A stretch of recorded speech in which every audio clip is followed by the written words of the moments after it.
Bonjour à toutes et à tous, bienvenue dans notre webinaire diffusé en direct sur le site de la Gazette des communes. Il s'agit du quatrième rendez-vous du Cloud Tour 2021 par Capgemini.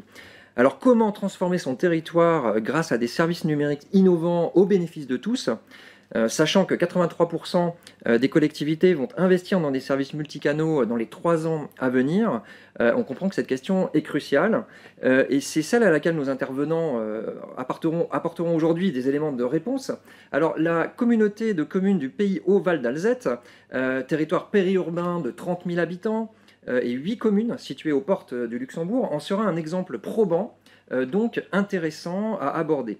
Et en effet, avec son projet Éclore, elle a conclu le premier contrat de partenariat d'innovation en France lié à un projet de territoire intelligent en zone périurbaine.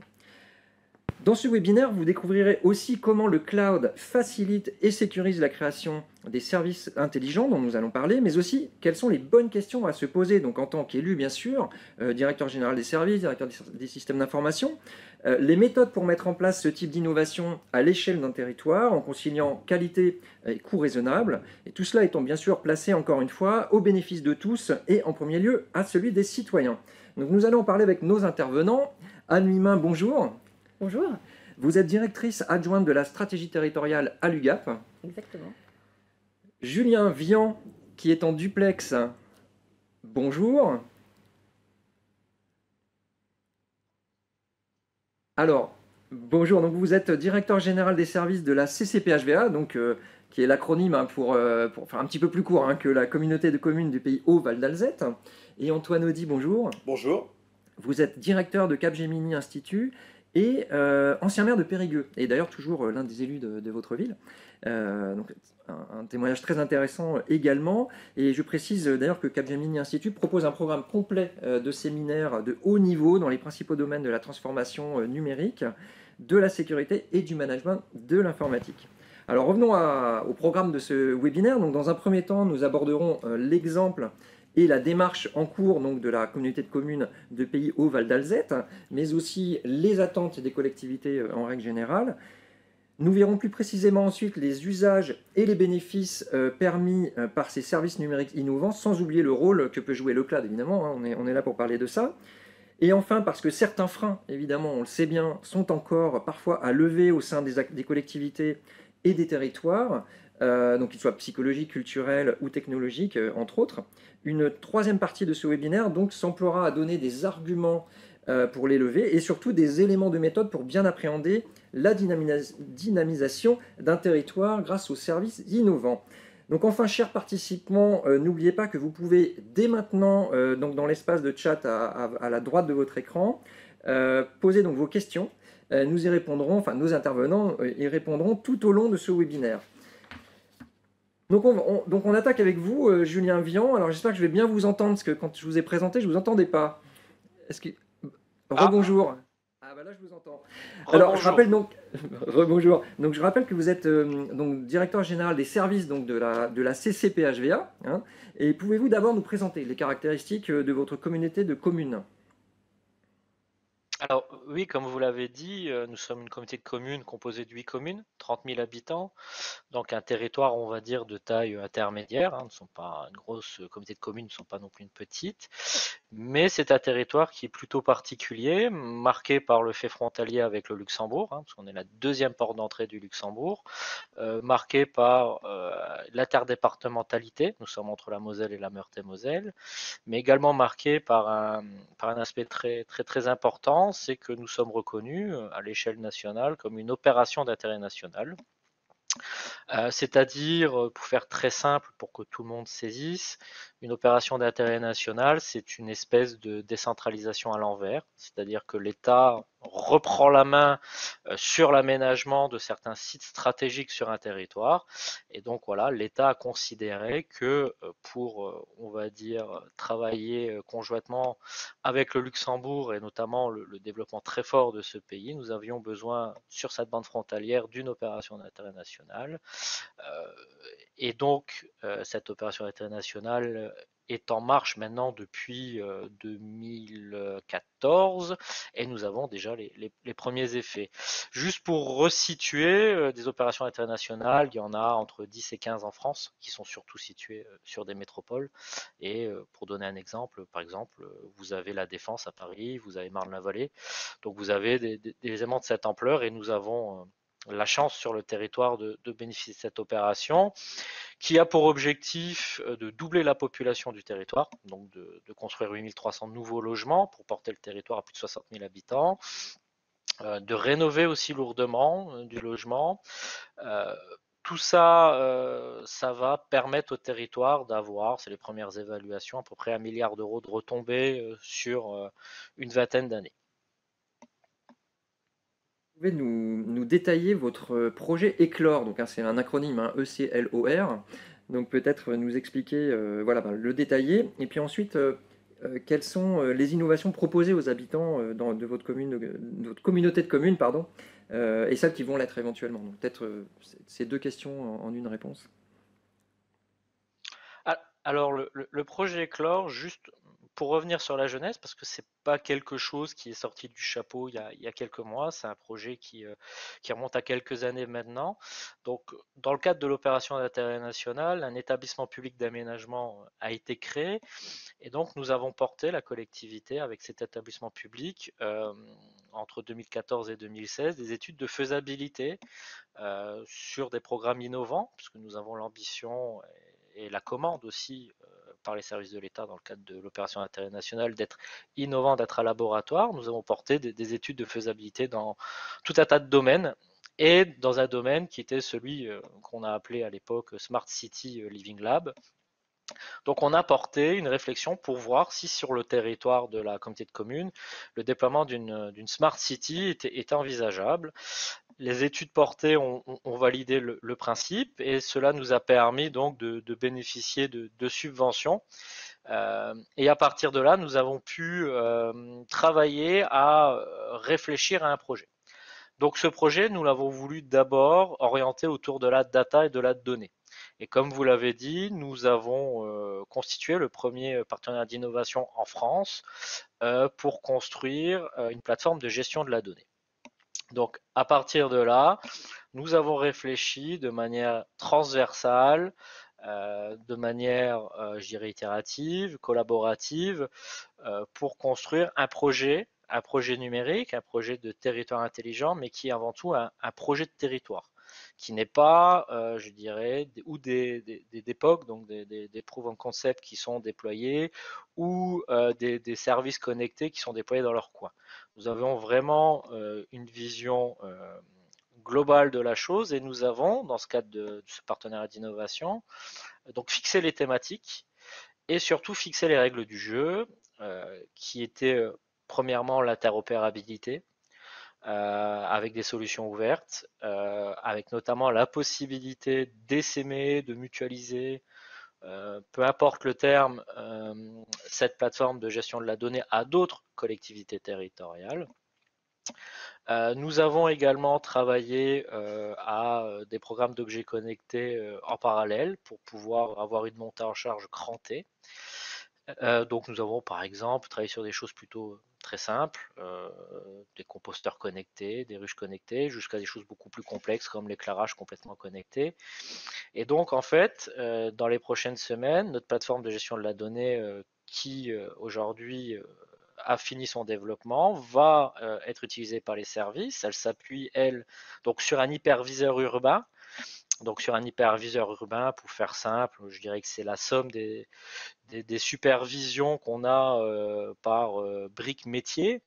Et elle va s'appuyer également sur une application citoyenne qui va, en plus, je dirais, d'amener de l'information directe auprès des citoyens, va bénéficier de la remontée de données en temps réel. L'exemple que je cite toujours, c'est l'exemple de la déchetterie, parce que les briques servicielles de cette application, elles ont été construites avec les habitants dans un mode collaboratif, dans des ateliers, et c'est les habitants et c'est notre écosystème qui a fléché, on va dire, les priorités. Une des priorités, c'était de, je dirais, fluidifier l'accès à notre déchetterie. Et donc, dans les prochaines semaines, les habitants pourront consulter le temps d'attente en temps réel à la déchetterie. Ça, c'est une première chose. Et la deuxième chose, pouvoir savoir avec précision le temps d'attente qu'il y aura les prochaines semaines, puisqu'on nous avons intégré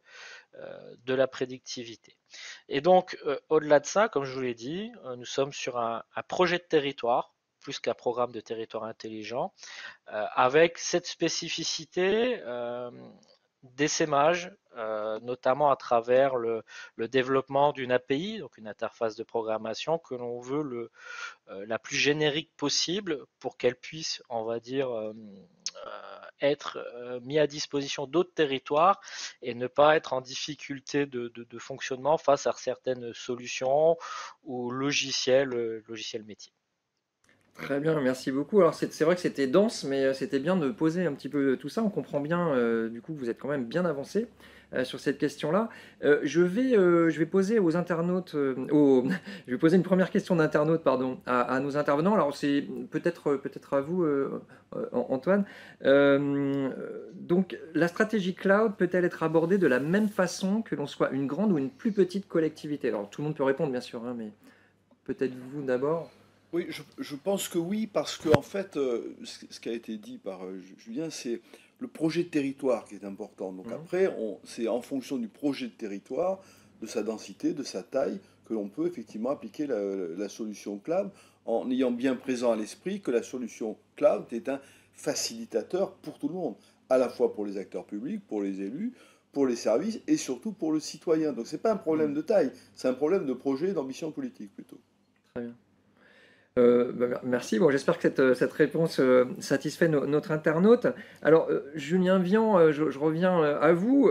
Ce qui est un peu étonnant, alors bon, on ne le sait pas pour l'instant, évidemment, on a préparé ce webinaire ensemble. Ce qui est étonnant et surprenant, non, dans le bon sens, hein, c'est que vous n'avez pas de DSI en fait en tant que tel, et que vous n'aviez pas d'ailleurs au départ de formation technologique. Donc, comment êtes-vous entré sur ce sujet de la technologie? Parce qu'évidemment, on voit bien que c'est un des freins, on le verra plus tout à l'heure, mais c'est un des freins possibles. Euh, Alors c'est tout à fait vrai. Nous, en fait, nous sommes rentrés par l'enjeu de l'innovation territoriale qui n'est pas un enjeu technologique. Notre projet de territoire intelligent est un projet qui utilise la technologie pour faire fonctionner ce service et que tout cela marche, mais ce n'est pas un projet technologique. Ce qu'il faut bien comprendre, c'est que la communauté de communes, face au Luxembourg, face à tous les enjeux qu'elle a et les moyens, que ce soit humains ou financiers, se doit d'être innovante et se doit de réfléchir différemment. Et donc, en fait, par ce prisme-là, nous avons porté l'ensemble des projets du territoire, pas seulement le territoire intelligent, dans cette logique. Et la technologie arrive derrière. Et donc, en fait, pour que la technologie fonctionne, il faut déjà bien comprendre la philosophie du projet et avoir une véritable ambition politique de projet pour le territoire. C'est la première chose. Et la deuxième chose, c'est d'être bien accompagné par des assistants à maîtrise d'ouvrage sur le plan juridique, sur le plan technique, sur le plan stratégique. Ça, c'est un élément important. Euh, Derrière, quand on est bien accompagné, que on a des modes de travail, notamment collaboratifs, qui nous permettent, je dirais, de prendre un peu de hauteur et de cibler rapidement les besoins et de pas plaquer des solutions, je dirais, clés en main, toutes faites pour des territoires. Je dirais les choses se font facilement et elles avancent, je dirais, de manière rapide, plutôt rapide, puisqu'on a été plutôt vite, et je dirais, elles prennent de l'ampleur parce qu'on a commencé par des petits projets et plus le temps passait, plus les projets grossissaient, on se faisait de l'expérience, on devenait, je dirais, cohérent dans notre façon de travailler, notre réputation devenait plutôt intéressante pour des partenaires privés et pour les partenaires publics, et donc ça permet aujourd'hui d'avoir quand même, pour le territoire de la CCPHEA, un programme territoire intelligent et un programme de territoire plutôt, je dirais plutôt intéressant. Entrée en matière vraiment très, alors dense, hein, mais ouais, vraiment très intéressante. Anne Mimin, donc en observant l'ensemble de vos clients à l'UGAP, quels services innovants vous semblent être les plus déployés, les plus recherchés par vos clients? Alors d'abord, peut-être avant, pour rappeler que les services innovants ne sont pas forcément tous des services liés à une technologie ou notamment à du numérique. Voilà, l'innovation sociale peut se porter autrement. Et à l'UGAP, on a des offres, par exemple mobilier ou prestations intellectuelles, qui ne sont pas connectées, mais qui sont particulièrement innovantes. Donc ça, c'est quand même un élément important. Alors s'agissant de ce qui nous amène, de ce qui nous rassemble aujourd'hui pour parler de cloud et de gestion de la data, aujourd'hui, nos clients ont besoin finalement d'innovation sur la manière de gérer leur data dans tous les domaines des politiques publiques. Et d'ailleurs, Julien Vian l'a très bien exprimé à travers l'exemple de sa communauté de communes. Pour rebondir rapidement sur ce qu'il a dit, on a vu dans la phase Covid qu'il y avait un énorme enjeu, par exemple, de gestion de la qualité de l'air, notamment dans les écoles, au moment où les écoles ont rouvert leurs portes. Et voilà, ça c'est un exemple concret où on met des détecteurs, on installe des détecteurs, il y a des plateformes de visualisation qui permettent de gérer cette qualité de l'air en temps réel. Sur les enjeux de mobilité, ça fait très longtemps aujourd'hui que les acteurs de la mobilité et les collectivités partenaires le savent. Donc la gestion des flux, évidemment, les horaires de passage des bus, des trams, le fait qu'il peut y avoir un accident sur la ligne et qu'on peut être prévenu, le système de stationnement intelligent qui permet aussi de savoir si une place de parking est libérée ou pas. Il y a la question de la gestion des déchets, hein, on en parle régulièrement. Donc aujourd'hui, finalement, toutes les politiques publiques sont concernées, jusqu'à l'éducation, la démocratie. Et bien entendu, pour ça, de plus en plus, on a besoin de pouvoir gérer cette data, ces données qui sont de plus en plus importantes, de plus en plus complexes. Et bien entendu, le cloud est une solution. À partir du moment où, comme le dit très très bien aussi Julien, c'est un projet de territoire. C'est avant tout un projet politique. Et finalement, la technologie est une solution au service de ce projet. Oui, c'est un projet qui doit être porté, évidemment. Exactement. On voit bien ce qu'il y a derrière. Alors, est-ce que vous diriez toujours avec vous, Anne Mimin, que les collectivités françaises donc, sont en avance ou plutôt en retard par rapport à d'autres pays européens? Alors bon, ça dépend des critères qu'on prend, mais voilà, de manière générale, le sentiment ou les éléments que vous avez en votre possession, qu'est-ce que vous allez dire là-dessus? Puis quels sont aussi les profils des collectivités territoriales qui sont déjà engagées dans la démarche? Ça, c'est intéressant. Pour pouvoir se projeter quoi, en tant que territoire qui n'y est pas forcément encore passé. Alors, il y a peu d'études sur le sujet. Ce qu'on constate, c'est que, hormis peut-être le Royaume-Uni ou les Pays-Bas qui ont pris un temps d'avance, la France n'est pas en retard. Il y a une politique gouvernementale très très forte qui n'est pas nouvelle, hein, mais qui est renforcée depuis quelques années pour pousser finalement à la fois les services de l'État et les collectivités vers le cloud et vers la numérisation des services publics. On se souvient que c'est Bercy avec les impôts qui avait démarré et la bascule s'est finalement très bien faite parce qu'aujourd'hui on est très nombreux à déclarer nos impôts en ligne. Aujourd'hui les collectivités s'y mettent et s'y mettent plutôt bien. À grand renfort d'aide de l'État, le cas de France Relance est un très bel exemple où l'État soutient beaucoup les démarches finalement de mutation numérique portée, que les collectivités doivent mettre en œuvre. C'est le cas par exemple d'EMAT ADS, permis de construire en ligne, où il y a une volonté politique forte.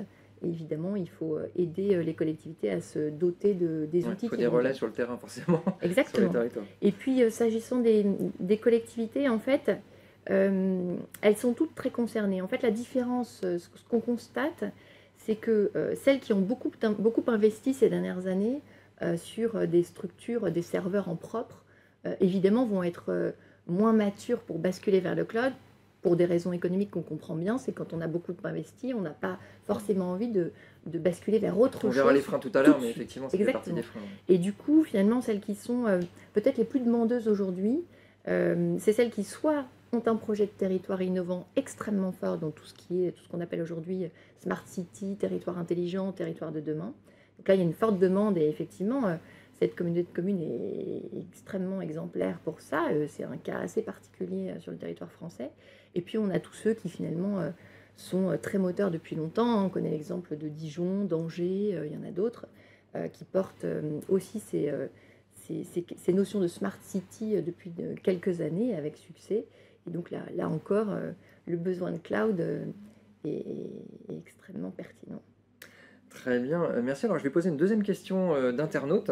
Alors à nouveau à vous Antoine Audy, vous me direz, hein, mais voilà, comment déployer le cloud tout en s'assurant d'une bonne transition avec l'existant? Bon, ça forcément c'est une des grandes questions. Je crois qu'il y a une bascule psychologique à faire, c'est-à-dire que les collectivités, elles ont tout un tas de données, je dirais, sur leur bureau, dans leur écosystème, et il faut juste comprendre que la compatibilité de ces différents systèmes qui se sont agrégés avec le temps n'est pas démontrée, alors que le passage au cloud permet de fédérer toutes ces données, de les rassembler pour les rendre utiles et efficaces. C'est comme ça qu'il faut voir les choses. Et effectivement, il y a une transition à faire, il y a une transition numérique, mais la crise nous a bien montré que la crise est un formidable accélérateur de transformation, et là, le moment est venu de le faire. Très bien, merci. Alors Julien Vian, on revient avec vous. Quels enseignements ressortez-vous du coup de votre démarche? Et puis quels bénéfices évidemment chiffrés éventuellement, hein, que et puis des cas factuels que vous pourriez en tirer et nous partager avec nous aujourd'hui.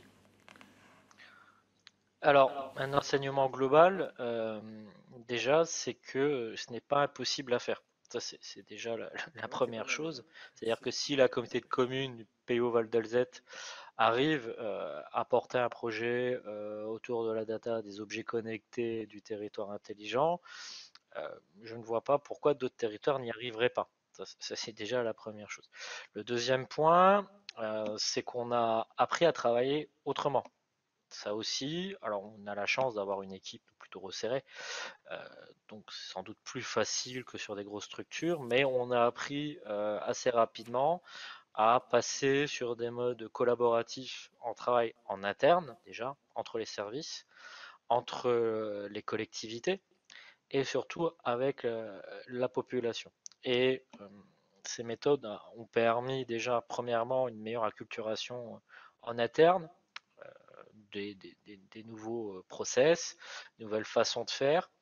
Ça a permis de rassurer aussi, de ne pas inquiéter, parce que derrière la notion de données data, il y a toujours, je dirais, Big Brother qui à un moment donné nous surveille. Et le troisième point auprès de la population, cela a permis de rendre beaucoup plus, je dirais, acceptable certaines choses, puisque ce qu'on a mis en place nous permet de partager des droits et des devoirs aussi avec l'ensemble des participants des ateliers collaboratifs. Et donc ça a été beaucoup plus simple que quand on fait de la concertation plutôt classique sur différents types de projets. Derrière ça, si on reste sur des exemples très pratiques et très pragmatiques, c'est le plus simple, c'est le plus visible, je dirais, c'est l'éclairage public. On a lancé donc un marché de performance énergétique autour de l'éclairage public connecté, donc en lien avec notre plateforme Smart City. Donc on est en train de le faire, parce que les travaux ont démarré au mois de mai, se termineront au mois de février. On va rénover 4600 candélabres sur le territoire, on va baisser de plus de 80% la consommation énergétique. On va optimiser, nous, le fonctionnement, parce que chaque candélabre est connecté, sera donc télégéré. Et là, on estime une économie entre 250 000 et 300 000 euros par an. C'est-à-dire que le programme de rénovation, on va l'autofinancer quasiment avec les économies qu'on fait. Donc ça, voilà, ça c'est très marquant. Mais derrière ça, il y a des choses qui relèvent aussi de l'amélioration du service public, qui ont quelque part, qui sont pas que des coûts financiers, qui sont aussi des coûts sociaux ou fonctionnels. Si je prends l'exemple de la qualité d'air, on a mis des capteurs de qualité d'air dans nos crèches. Voilà, ça nous permet d'une part d'être très transparent, il y a la crise sanitaire bien évidemment, mais d'être très transparent avec les parents sur, on va dire, l'environnement direct sur lequel les enfants, voilà, que les enfants subissent, mais ça nous permet aussi d'être très transparent avec nos agents, puisque nous avons une crèche qui avait des soucis de remontée de radon, ça c'est des choses qu'on a un peu sur les territoires sidérurgiques, et on a pu donc mettre des solutions correctives pour corriger cela, et on a pu aussi voilà, rassurer toutes les équipes pour dire bah, les problèmes sont corrigés, regardez, nous avons les éléments et nous pouvons intervenir au cas où. Voilà. Et des exemples comme ça, bon voilà, je pourrais vous en parler par une demi-heure, mais c'est pas non plus l'objet. Mais voilà, ça c'est des éléments très pratiques. Donc il y a des impacts financiers, il y a des impacts sociaux, il y a des impacts fonctionnels aussi. C'est quelque chose de global. Très bien, merci beaucoup. Alors, c'est le moment de vous proposer à vous, chers participants, un sondage, de répondre à un sondage. Donc, il y a cette question en particulier. Donc, en priorité, dans quel domaine envisagez-vous de mettre en place des services innovants? Donc, on a compris que ce n'était pas que technologique, hein, vraiment des services innovants. Donc, on vous propose, je vous fais grâce de la, voilà, de la lecture de toutes les propositions. Vous verrez ça donc, en cliquant dans votre espace, dans votre onglet sondage, évidemment. Donc dans la colonne de droite de votre écran. Donc il nous reste une vingtaine de minutes. Donc on va attaquer donc, les usages et les bénéfices en fait, de la mise en place, on en a déjà un petit peu parlé, de services innovants et évidemment le rôle qui est jouable par le cloud dans ce domaine-là. Donc à mi-main, évidemment on vient d'entendre un témoignage très intéressant hein, de Julien Vian sur la démarche de transformation smart de sa communauté de communes, bien sûr. Et en quoi, pour vous, l'implémentation du cloud peut-elle armer les collectivités pour faire face justement à leurs enjeux, donc que ce soit organisationnel, numérique, serviciel, etc. Enfin, alors de façon synthétique et pour aller vite, parce qu'on manque de temps, oui. Sur 3 points, je pense. Le premier, c'est que les collectivités, elles le disent suffisamment, sont sous contrainte budgétaire. Il y a les politiques publiques coûtent cher, et donc il faut trouver des économies et faire des économies partout où on peut.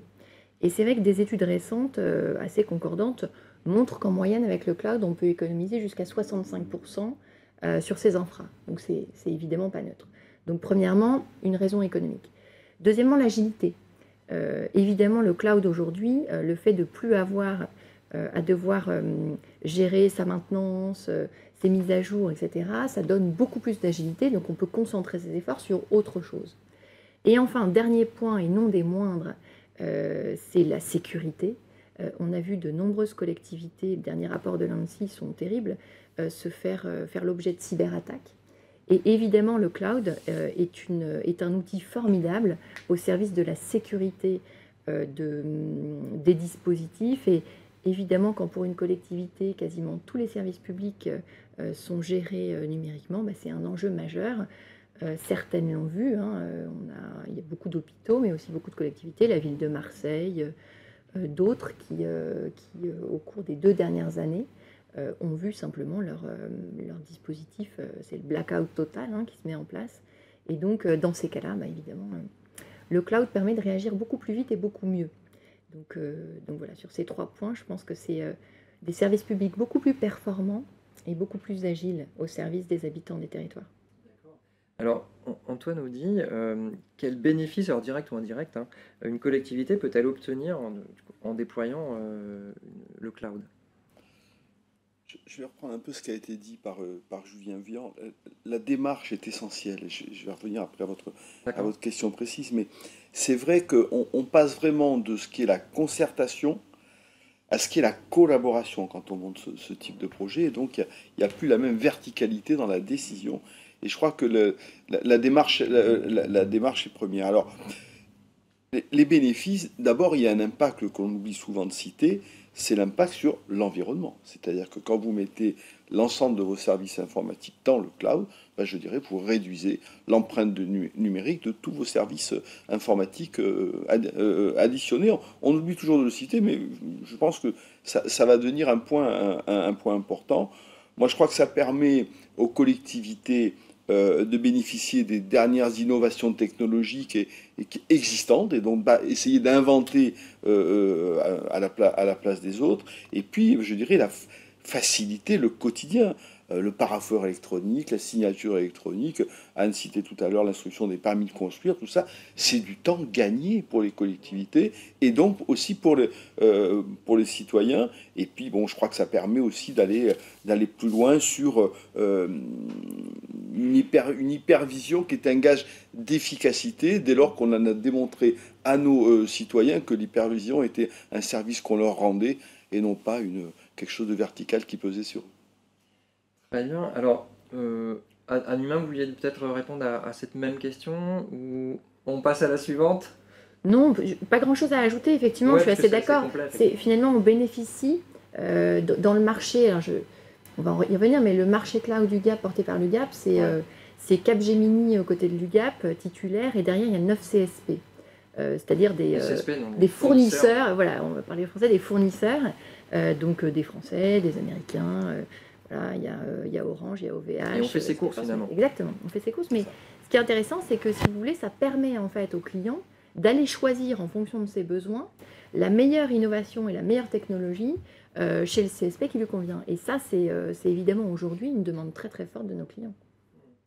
Et puis chaque CSP, effectivement, on rentrera un peu plus dans le détail tout à l'heure, mais a aussi des conditions, alors pas forcément tarifaires, enfin si tarifaires d'ailleurs, mais ne vont pas forcément facturer certaines choses, je sais pas, le streaming. Oui, en tout cas, les conditions tarifaires sont intéressantes pour tous les clients. C'est intéressant, on verra tout à l'heure, mais c'est vrai que voilà, on fait son marché finalement.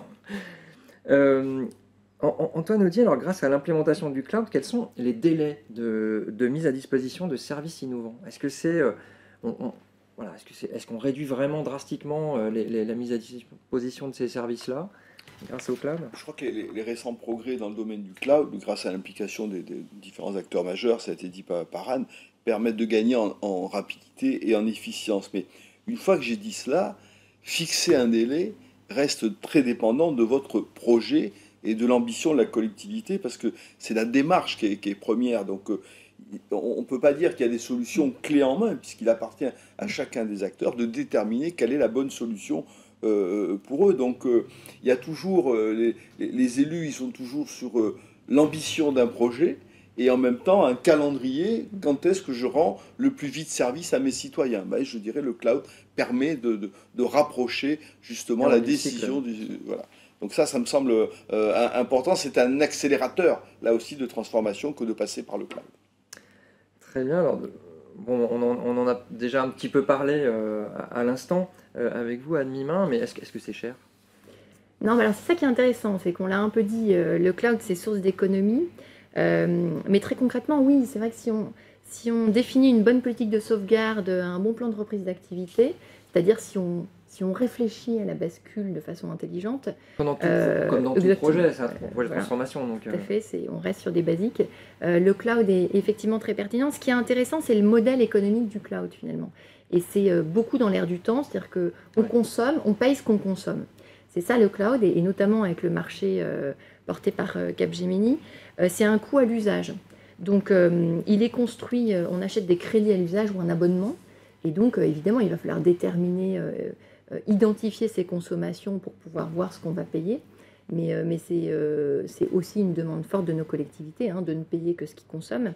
Et puis enfin, au final, quand on a mis tout ça en place, on constate que ça reste beaucoup moins cher et beaucoup plus compétitif que le on-premise, le serveur qu'on a en propre chez soi, qui ont un coût d'entrée, et puis qui derrière, il y a tous les coûts liés à ces dispositifs qui sont, encore une fois, on en a parlé, des coûts de maintenance, de mise à jour, de sécurisation. Avec le cloud, on est libéré de tout ça finalement. Ouais. Mais par contre, c'est vrai que c'est à la condition de bien réfléchir évidemment en amont. Ça paraît évident, il faut quand même le rappeler, mais effectivement, avec cette bonne réflexion là portée, on a une bonne réponse avec le cloud en fait derrière. Et est-ce qu'il faut nécessairement d'ailleurs c'est d'ailleurs ça suit naturellement ce que vous disiez. Est-ce qu'on doit embarquer tous ces services d'un coup? Est-ce qu'on peut hybrider un petit peu comment Alors moi j'ai une conviction majeure, mais je pense qu'elle est partagée par tous les intervenants autour de ce plateau, élus, DGS et nous ce qu'on voit à l'UGAP. Je pense que ça doit être porté par le haut. Je pense que on l'a beaucoup dit, c'est un projet politique. Donc ça doit être porté par les décideurs. Et il ne faut surtout pas que les décideurs publics, qu'ils soient élus au sein d'une majorité ou même d'une opposition d'ailleurs, et puis leur service considère que c'est juste une affaire de DSI, pas du tout. Ouais. Tout le monde peut s'approprier ce sujet parce que c'est vraiment au service du projet politique. Et puis bien entendu, il faut que ça cascade partout. C'est-à-dire que et c'est l'exemple porté par Julien Blanc est très intéressant pour ça parce qu'ils ont travaillé avec les habitants. Ils ont construit avec les habitants. Ouais. Donc c'est un projet politique des services et jusqu'à l'habitant. Il faut embarquer toute la chaîne, les partenaires également, parce que on n'a pas le temps de le développer tellement, mais il y a beaucoup de partenaires autour pour trouver, identifier les solutions aux besoins de services identifiés justement par ces habitants. Donc c'est très collaboratif et je pense que ça répond aux enjeux du monde dans lequel nous sommes, où il faut aller de plus en plus vite, où c'est de plus en plus complexe et finalement beaucoup de cerveaux réunis, ça fait toujours beaucoup plus d'intelligence. Donc, bien se transformer, finalement, c'est créer les conditions d'une bonne synergie, enfin vertueuse, Exactement. finalement, c'est ça. Alors, on va attaquer donc notre dernière partie. Il nous reste une bonne dizaine de minutes. On peut déborder légèrement de 2-3 minutes. Donc, consacré vraiment à comment on lève les freins. Alors, quels sont les freins? On les a déjà un petit peu abordés, mais peut-être un petit peu plus développé là-dessus. Et puis, comment on les lève? Et puis ensuite, évidemment, une fois qu'on aura abordé ces questions-là, c'est quoi la bonne approche? On en a aussi déjà un petit peu parlé, mais on va être un peu plus spécifique dans cette partie-là. Donc, peut-être encore avec vous, Anne Limin, donc quel type de frein est-ce qu'il y a encore au sein des collectivités et des territoires, donc vis-à-vis de cette mise en place de services numériques et évidemment du cloud en particulier? C'est quoi leur réticence? Les bases de leur réticence? À la base, c'est que d'abord, tout changement fait peur. On est des êtres d'habitude, on aime bien faire toujours la même chose quand ça marche, surtout parce que ça nous rassure. Donc là, la transition numérique, c'est évidemment des changements majeurs et c'est source d'inquiétude et on le comprend très bien, et notamment pour les spécialistes, les experts, les usagers de ces services. Pour certains DSI, c'est difficile d'apprendre un autre métier et une autre façon de faire. Donc il y a une nécessité de beaucoup d'acculturation, de beaucoup de pédagogie, de beaucoup d'accompagnement. C'est un des intérêts de ce marché UGAP, c'est que justement nos clients ne sont pas face à des CSP, parce que parfois ça les inquiète, se retrouver seuls face à Google, face à Microsoft, face à OVH, face à Orange, ça peut être source d'un peu d'inquiétude. Donc on les accompagne. Et finalement, les trois freins majeurs que nous on identifie beaucoup, c'est les problématiques qu'on lie parfois à la souveraineté, c'est les enjeux de confidentialité et de sécurité, justement. C'est-à-dire, finalement, mes données que je pense maîtriser quand elles sont sur mon serveur, si je les bascule dans le cloud, où vont-elles? Où sont-elles? Est-ce que je peux les récupérer? Et qui a accès à ces données-là, qui sont les miennes et celles de mes habitants? Donc ça, c'est le premier point. Il y a cette dépendance potentielle à un prestataire, c'est-à-dire, est-ce que je dois faire confiance à un grand, et pourquoi, et pour combien de temps? Et ça, il faut aussi poser la question, y réfléchir ensemble, et puis lever les freins les uns après les autres. Et puis, j'en parlais un peu, c'est cette notion parfois de perte de légitimité ou des équipes qui se sentent très fragilisées dans leur quotidien et qu'on doit vraiment accompagner, parce que je crois que comme toute transformation, c'est un peu pareil sur les enjeux écologiques. Ce qui change doit faire l'objet, ça ne se fait pas en un claquement de doigts. Et même si on est tous d'accord, ça doit faire l'objet de politiques d'accompagnement concertées, construites avec les intéressés. Oui, c'est vrai je vous écoute tous les trois depuis le début, et c'est vrai qu'on comprend bien que c'est une transformation très profonde et qui n'est pas que technologique. Donc on est vraiment dans une transformation de l'organisation et des mentalités, et voilà, et l'acculturation, ça revient beaucoup. Antoine Audy, donc sur cette même question, vous êtes d'accord avec ce qui vient d'être dit, par exemple? Vous avez d'autres freins peut-être Non, en tête? on est souvent d'accord, mais je crois que ça a été dit. Bon, on arrête là alors. Ça a été aussi dit par Julien, cette notion de Big Brother qui est au-dessus de nous, ça reste un frein psychologique, des fantasmes Ouais, bien sûr. récurrents.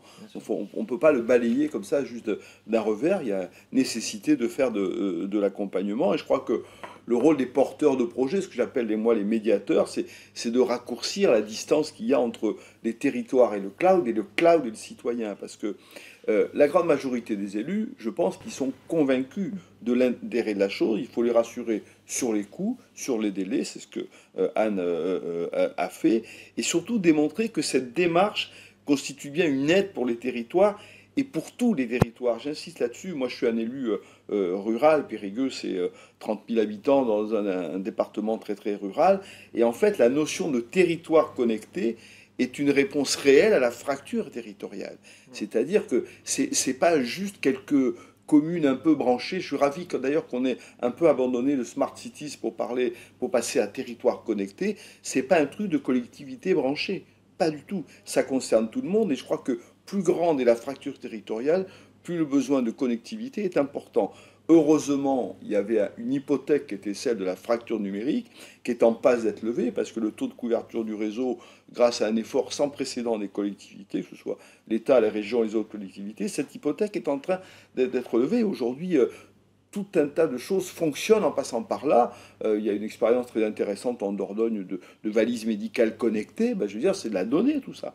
Hein, et donc, ça rend service à l'habitant qui est éloigné. Donc, il faut bien montrer que c'est pas un truc intello et techno. Pas du tout. C'est concret et c'est au service de tous. Je crois que c'est ça la démonstration à faire et le frein à lever.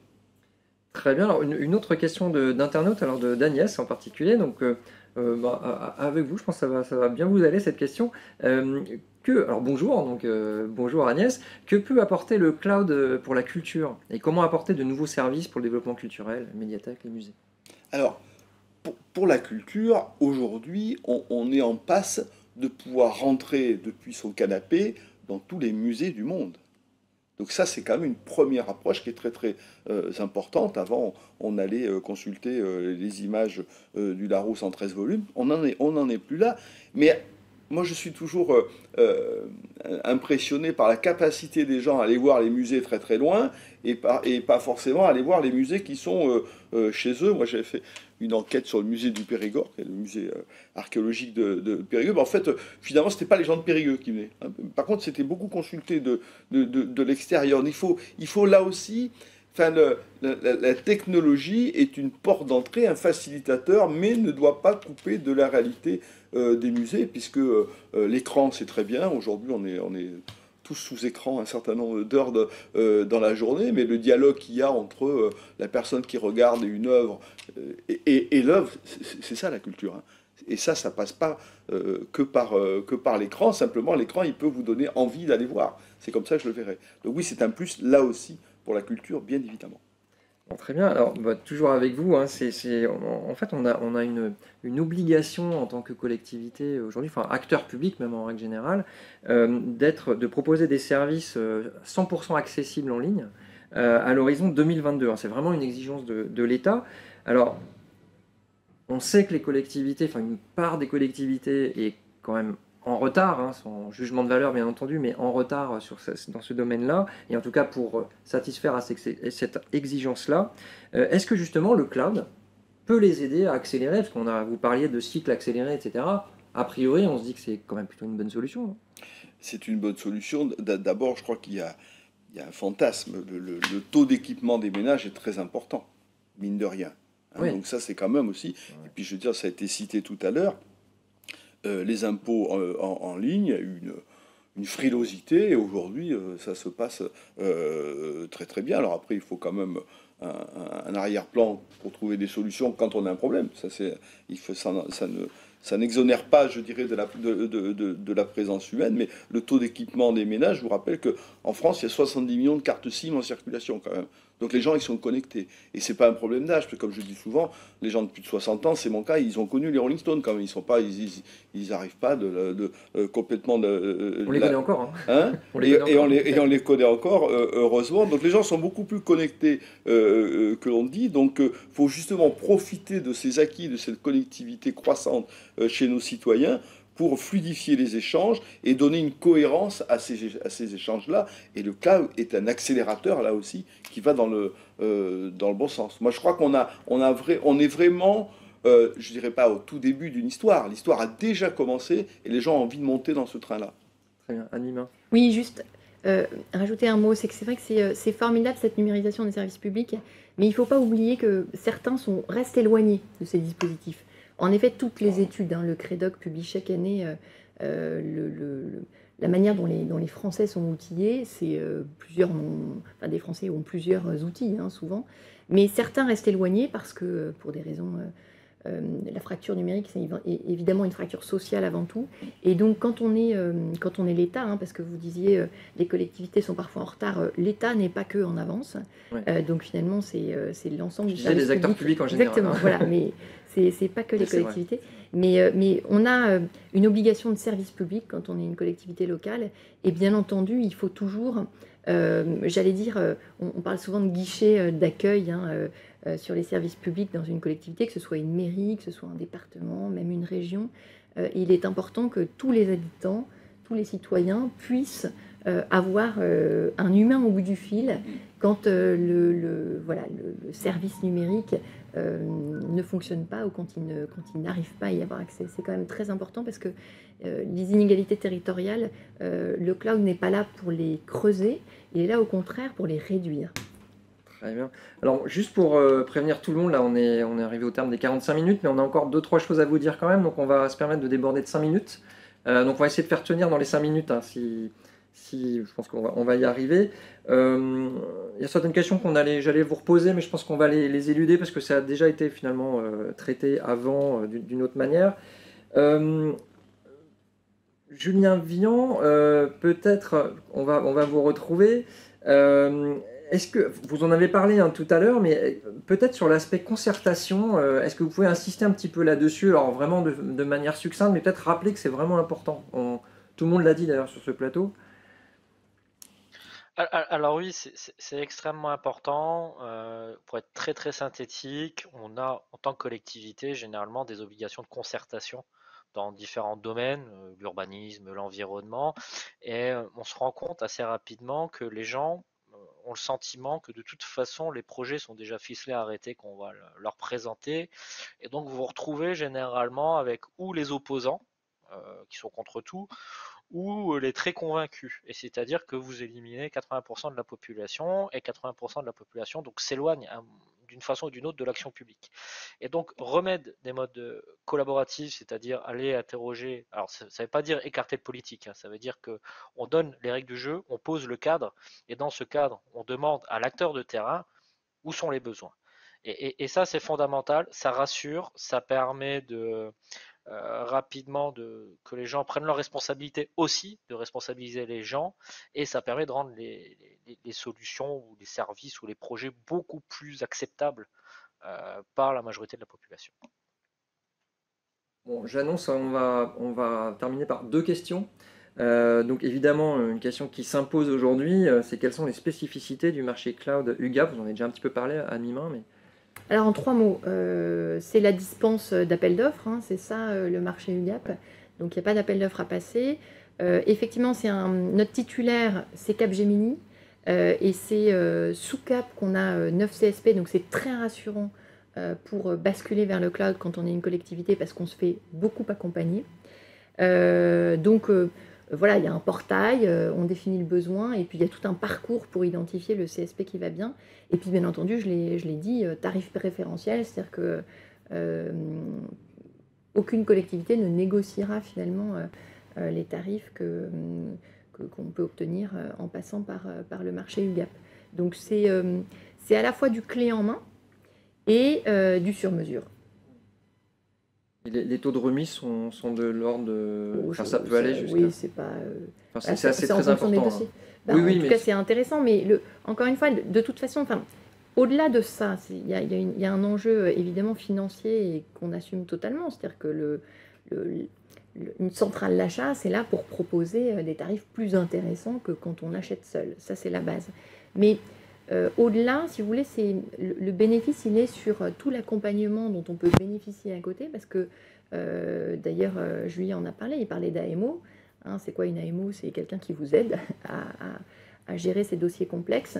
Là, c'est le rôle de Capgemini, c'est un spécialiste de ces sujets qui aide nos clients à s'y retrouver dans cette bascule de transition numérique qui, encore une fois, n'est pas que simple. Très bien. Alors bon, allez, je vous ai dit 2 questions, on en aura eu 3 finalement, parce que j'ai envie quand même de vous poser une question d'internaute qui est vraiment intéressante. Vous avez parlé d'aide financière. Il me semble que c'est vous, Anne Mimin, pour mettre en place le cloud. Qui peut apporter ces aides, tout simplement? On passe par qui? C'est quoi le chemin d'accès à ces aides? Alors, elles sont diverses. exactement. C'est-à-dire Ouais. qu'il y a aujourd'hui beaucoup de dispositifs. Je pense par exemple à tout ce qui a été mis sur la table par l'État pour aider les collectivités à lutter contre les cyberattaques. Il y a énormément de budget qui a été développé et c'est via l'ANSSI en fait. Ouais, Donc aujourd'hui, il y a sur le plan, sur l'éducatif numérique aussi, il y a énormément de programmes. Donc j'allais dire, ça dépend du projet de territoire. Voilà, mais on peut être une porte d'entrée pour répondre à ces questions et aider les clients sur ces questions. Mais aujourd'hui, encore une fois, on l'a dit, l'État porte beaucoup ces enjeux de transition énergétique. Donc quand on porte et que c'est une politique forte gouvernementale, et bien évidemment, il y a derrière des enjeux financiers et l'État soutient beaucoup les collectivités, oui. Alors, merci. 2 minutes pour finir. Quelles seraient donc, je vous pose la question à tous les 3, donc très rapidement, vos 3 bonnes pratiques de mise en place. Donc, c'est une forme de résumé un petit peu, mais d'une transformation innovante d'une collectivité. Donc, évidemment, incluant le cloud, idéalement. 3 choses. Premièrement, être convaincu que les technologies sont plus un frein à l'innovation, à la transformation, et que les seuls défis sont culturels, organisationnels et humains. Et donc, faut se servir de la technologie et non pas la subir. Deuxième, le cloud est un accélérateur de transformation des organisations qui permet aussi de changer les relations entre les métiers des collectivités. Et surtout, que les élus soient bien convaincus que l'outil du cloud est au service de la politique de l'action publique et que c'est bien eux qui gardent la main. Ça me semble essentiel. Très bien. Anne Mimin. Oui, je n'ai pas grand-chose à ajouter. Moi, j'ai la conviction que le cloud, c'est une innovation comme une autre. Et comme toutes les innovations, il faut la comprendre, l'apprivoiser et puis peut-être la tester aussi, parce que c'est toujours intéressant de tester les choses. C'est possible d'ailleurs avec le marché UGAP. Exactement, on commence petit. C'est ça aussi, les processus de changement. Exactement. Pardon. Et puis du coup, voilà, moi je rejoins tout ce qui a été dit, c'est pas une affaire de geek. C'est une affaire encore une fois, de projet politique et la technologie, elle est toujours au service de l'humain. Et on est en matière de politique publique, on est sur des enjeux à la fois humains et de survie de la planète. C'est quand même un peu ça qui nous occupe aujourd'hui. Et donc c'est le cloud au service de ces enjeux-là. Et encore une fois, je sais très bien que Julien Vian conclut parce qu'il porte un projet de territoire avec une technologie au service de ce territoire et de ses habitants.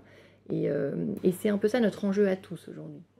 Julien Vian, donc vos 3 bonnes pratiques, enfin le 3, 2, 1, c'est comme vous voudrez, mais ce qui vous vient là de mise en place du coup. Alors, très rapidement, premièrement, faire que les projets de territoire intelligent, data, cloud soient portés par la direction générale et par l'exécutif politique. Ça peut pas, ça va être compliqué, ça ne pourra pas marcher. Deuxièmement, commencer par le départ, c'est-à-dire politique RGPD, politique de cybersécurité et open data. Ce sont des choses qui sont obligatoires, mais trop de collectivités ne mettent pas en place. Et troisièmement, pour ouvrir et pour donner des idées, il y a un rapport qui a été remis à la DGE très récemment sur les territoires intelligents. Alors il est un peu long, mais il y a à la fin une quinzaine de pages de bonnes pratiques. C'est vraiment remarquable et je pense que voilà, il y a tout qui est dedans. Il suffit de le lire.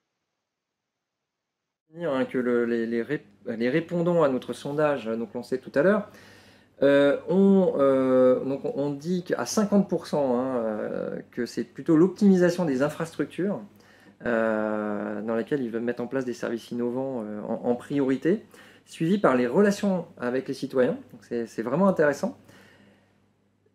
Aucun n'a cité la réduction de la fracture numérique et aucun ne sait pas non plus. Donc ça, je trouve ça intéressant parce qu'en fait, les répondants savent. Alors c'est suivi après à égalité à 13% donc sur les démarches administratives et l'efficacité opérationnelle. Donc 50% c'est quand même massif. Julien Vian, peut-être ça rejoint quand même pas mal ce que vous avez mis en place d'ailleurs. Oui, clairement. Infrastructure. Clairement, on est sur quelque chose. Clairement, on est sur quelque chose de cohérent par rapport à ce que nous on a mis en place. Oui. Des réactions, puis après on va clore ce webinaire. Non. Ça vous surprend? Non, c'est plutôt bien. Bon. C'est raccord. Mais écoutez, donc merci à vous, à nos trois intervenants, mais aussi aux participants de nous avoir suivis et pour leurs questions donc, qui ont permis d'autres éclairages, on l'a bien vu. Ce webinaire sera disponible dans les heures à venir en replay sur le site de la Gazette des Communes. Au revoir à toutes et à tous et portez-vous bien, bien sûr.